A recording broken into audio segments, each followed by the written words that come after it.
تو صحابہ کرام رضوان اللہ تعالیٰ علیہم اجمعین کا وہ مزاج نہیں تھا کہ آپ کہتے ہیں اللہ کے رسول شراب کو کیوں حرام کیا گیا، اس کی حرمت کی وجہ ہمیں بیان کیجئے. کسی صحابی نے آپ سے وجہ اور ریزن اور سورس جو ہے نہیں پوچھا. تو روایات کے اندر آتا ہے کہ پورے مدینے کے اندر جو ہے شراب کی ندیاں بہنے لگی. جب شراب کی حرمت آئی فوراً اللہ کے رسول صلی اللہ علیہ وسلم کا آرڈر ہوا تو سب نے جو ہے شراب کو ترک کر دیا، چھوڑ دیا. اور وہ بھی جو کہ ان کی پرانی عادت ہوا کرتی تھی، وہ ایک لمبی داستان ہے اس کے بارے میں. تو جو ہی اللہ کے نبی صلی اللہ علیہ وسلم کا حکم آیا تو فوراً چھوڑ دیا. اللہ کے رسول صلی اللہ علیہ وسلم نے کوئی چیز حرام فرما دی، اللہ کے نبی صلی اللہ علیہ وسلم نے فرمایا کہ یہ جو ہے سور کتے کا جھوٹا آپ کے لیے ناپاک ہے، تو صحابہ کرام رضوان اللہ تعالیٰ علیہ نے فوراً چھوڑ دیا. خنزیر کو اللہ تعالیٰ نے حلال کیا، حرام کیا، تو اللہ صحابہ کرام رضوان اللہ تعالیٰ علیہ اجمعین نے سب کچھ چھوڑ دیا. یعنی میرے کہنے کا مقصد یہ ہے کہ اللہ کا جو بھی حکم چاہے منہیات کے ساتھ تعلق رکھتا ہے یا عوامل کے ساتھ تعلق رکھتا ہے، جب بھی ایمان والے کے پاس آتا ہے تو ایمان والے کو اتنا ایمان ہونا چاہیے، ایمان والے کو اتنا جو ہے ایمان کی جو ہے رمق اس کے دل کے اندر ہونی چاہیے کہ اس کے دل کے اندر یہ خیال نہیں آنا چاہیے کہ اسلام نے اس چیز کو حلال کیا ہے، اس کو کیوں حلال رکھا ہے، اسلام نے یہ چیز حرام کی ہے، اس کو حرام کیوں کیا ہے. یہ تو سب سے پہلا درجہ ہے. اور اس کے بعد اگر آپ عقلیات کی دنیا پر چلے جائیں کہ آج ماڈرن زمانہ ہے، آج عقل کا زمانہ ہے، آج انسان عقل کے دوڑے دوڑاتا ہے، آج انسان ریزن دیکھتا ہے، حکمتیں دیکھتا ہے، علتیں دیکھتا ہے. شریعت نے اگر یہ چیز حرام کی ہے تو کیوں کی ہے؟ تو کوئی بھی علت، کوئی بھی ریزن اگر آپ تلاش کرنا چاہیں جن چیزوں کو اللہ اور اللہ کے رسول نے حرام کیا، کوئی بھی ایسی چیز نہیں ہے کہ وہ چیز حرام چیز ایک انسانیت کے لیے نفع بخش ہو اور پھر بھی اللہ اور اللہ کے رسول نے اس کو حرام کیا. ایسا ہو ہی نہیں سکتا. بہت ساری مثالیں ہیں جو مثالیں میں اس وقت آپ کے سامنے بیان نہیں کر سکوں. ایک مثال آپ کے سامنے بیان کرتا ہوں.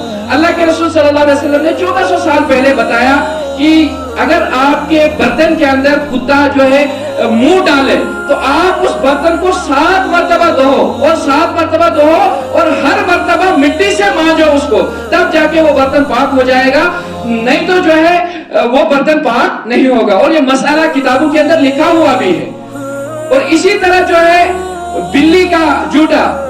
جو جھوٹا ہے، شریعت نے کہا کہ اگر بلی نے کوئی ناپاک چیز نہ کھائی ہوئی ہو تو وہ اگر کسی منہ میں برتن ڈالے گی تو وہ جھوٹا جو ہے اس کا پاک ہے، وہ ناپاک نہیں. تو آپ علیہ السلام نے 1400 سال پہلے یہ بات کہی ہے. آج کا زمانہ جب آیا، ایک سائنسدان نے اس کے اوپر ریسرچ کرنے کے بعد وہ اس نتیجے پر پہنچا کہ آخر جو جھوٹے کا یہ جو ہے بلی کا جھوٹا جو ہے پاک کرا دیا گیا اسلام کے اندر اور کتے کا جھوٹا ناپاک کیا گیا. وجہ کیا ہے؟ اس کے اندر جو ہے ڈیفرنس کیا ہے؟ تو اس نے ریسرچ کیا. اس نے کہا کہ شریعت نے حکم دیا ہے کہ اس برتن کو 7 مرتبہ دھونا چاہے. اس نے ایک کام کیا، ایک برتن میں پانی ڈالا، پانی ڈالنے کے بعد جو ہے کتے کو اس کے اندر کتے کا منہ اس کے اندر ڈالا، کتے کے اندر منہ ڈالنے کے بعد جو ہے اس نے وہ پانی پھینک دیا. پھینکنے کے بعد اس نے ایک مرتبہ اس کو دھویا، مٹی سے دھویا تو دیکھا اس کے ذریعے سے، مشین کے ذریعے سے دیکھا کہ اس کے جراثیم ابھی ختم نہیں ہوئے. 2 مرتبہ دھویا، 3 مرتبہ دھویا، 4 مرتبہ، 5 مرتبہ، 6 مرتبہ بھی دھویا، لیکن تب بھی اس کے جراثیم ختم نہیں ہوئے تھے. پھر جب اس نے 7ویں مرتبہ اس کو دھویا، 7ویں مرتبہ دھونے کے بعد جب اس نے مشین سے دیکھا اس میں ایک جراثیم بھی نہیں تھا. اس وقت رسول رحمت صلی اللہ علیہ وسلم نے حرام کیا، لیکن اس وقت اس چیز کا علم نہیں تھا کہ اس میں جراثیم ہے یا جرمز ہے، کیونکہ پھر اگر یہ وہ پانی پیا جائے گا، استعمال کیا جائے، اس سے نقصان ہو جائے گا، انسان بیمار ہو جائے گا. اللہ کے نبی صلی اللہ علیہ وسلم نے مطلق منع کیا تھا، لیکن چونکہ شریعت نے حرام کیا، ضرور اس کے پیچھے وجہ تھی جس وجہ کی بنا پر جو ہے اس کو حرام کیا گیا. اس کے بعد اسے ایک پیالے کے اندر پانی ڈالا، پانی ڈالنے کے بعد بلی کا منہ اس میں ڈالا اور پھر اس کے بعد اس کو چیک کیا تو اس کے اندر ایک بھی جراثیم نہیں تھا. تو اس کو پورا یقین ہو گیا کہ یہ جو شریعت کا حکم ہے، یہ جو شریعت نے حکم دیا ہے، یہ کوئی بھی شریعت کا حکم جو ہے انسان کے لیے جس چیز کو منع کیا گیا ہے وہ کبھی بھی انسان کے لیے فائدہ مند نہیں ہے، اور جس چیز کے کرنے کا حکم دیا ہے اس میں کبھی بھی انسان کے لیے ضرر اور نقصان نہیں ہے. میں نے آپ حضرت کے سامنے ایک آیت پڑھی. اللہ تعالیٰ نے فرمایا یا ایھا الذین آمنوا انما الخمر والمیسر والانصاب والازلام رجس من عمل الشیطان، کہ اے ایمان والو تم بچو. کس سے بچو؟ اے ایمان والے آپ یہ جو شراب ہے، جو بدھو کی پوجا ہے، اسی طرح قسمت آزمائی کے جو تیر ہے، یہ سب کے سب، اسی طرح جو جوا ہے، یہ سارا کا سارا جو ہے شیطان کا گندا کھیل ہے شیطان کا، یہ سب شیطانی کام ہے، یہ سب گندے کام ہے۔ رجس عربی کے اندر کہتے ہیں کسی خبیث چیز کو، کسی خباثت والی چیز کو، جس طرح خنزیر کو ہم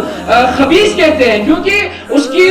جڑ کے اندر ہی اللہ تعالیٰ نے جو ہے خباثت رکھی ہوئی ہے، تو اسی طرح رجس کا لفظ جو ہے انتہائی گندی اور انتہائی خباثت کے لیے جو ہے استعمال کیا گیا ہے۔ تو اللہ تعالیٰ بیان فرماتے ہیں شراب، جوا اور اسی طرح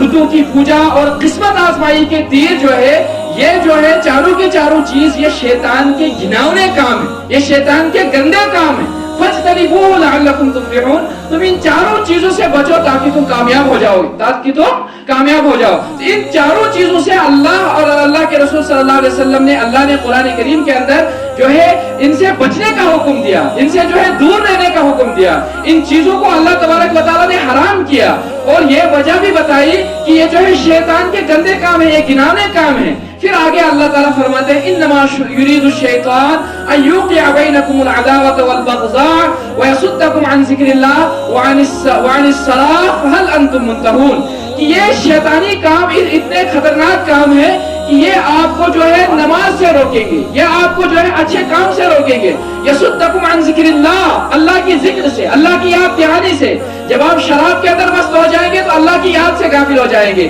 جب آپ جوئے میں مست ہو جائیں گے تو اللہ کی یاد سے غافل ہو جائیں گے، اسی طرح دوسری کاموں کے اندر آپ مبتلا ہو جائیں گے تو اللہ کی یاد سے غافل ہو جائیں گے، جو ہے آپ نماز سے غافل ہو جائیں گے۔ لہذا ان تمام چیزوں سے جو ہے آپ کا بچنا انتہائی زیادہ ضروری ہے، کیونکہ شیطان تمہارے دلوں کے درمیان عداوت اور بغض ڈالنا چاہتا ہے۔ کیونکہ جب انسان شراب پیتا ہے، شراب پینے کی وجہ سے اس کے دل کے اندر کدورت آ جاتی ہے، شراب پینے کی وجہ سے، جوا کھیلنے کی وجہ سے انسان کا دل جو ہے گدلا ہو جاتا ہے، انسان کے دل میں عداوت آ جاتی ہے، انسان کے دل کے اندر جو ہے